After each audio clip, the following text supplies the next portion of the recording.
So today we are going to be preparing a lovely Indian dish. This is very tasty and very easy to prepare. It's called chicken saag. Now saag is the Hindi word for spinach. You don't have to use spinach, there's plenty of other leafy Asian greens you can use instead, but regardless they're all packed with goodness and it's wonderfully tasty. The other ingredients are mainly spices, along with some fresh chicken thighs, onion, garlic, chicken stock and yogurt. So if it was fresh spinach season right now, we'd harvest it from the garden, we'd wash it, we'd chop it up, we'd boil it in some water and then we'd puree it. But it's not. It's summer here in Australia and you can't get fresh spinach anywhere. So guess what we're going to do? We're going to use frozen spinach. Now this is perfectly good. It's just as good as fresh. Lots of top chefs have this in their freezer for situations like this, and it is still loaded with goodness. So we've already defrosted it. Now I like to do this very gently, not blast it in the microwave, but warm it up slowly instead to room temperature. But it's going to need pureeing, so it's best to warm it up first in a pan, sprinkle in some fenugreek seeds, give it a stir, then we'll give it a bit of a bizz with a bar mixer to reduce it to a puree consistency. Now we dice the chicken. Then we toss it into the pan to seal it. It's best to do this in batches so you can keep the meat moving.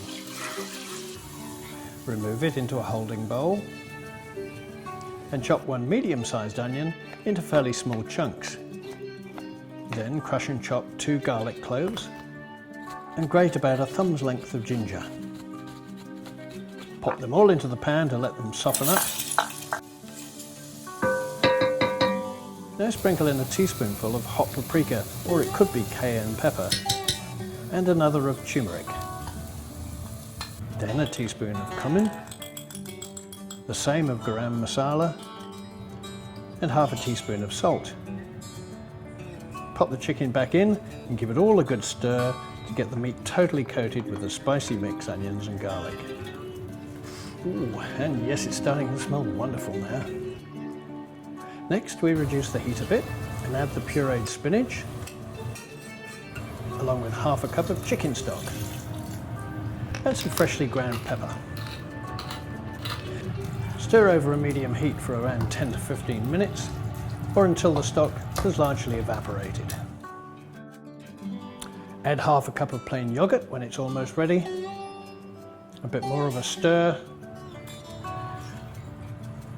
and there you have it, chicken saag. It just needs garnishing with chopped coriander leaves, and it's brilliant on its own, or with some rice, or just a paratha or roti as accompaniment. Not forgetting a generous dollop of mango chutney and spicy lime or mango pickle. So there we have it, chicken saag, one of the great contributions to the world of cooking from the Punjab.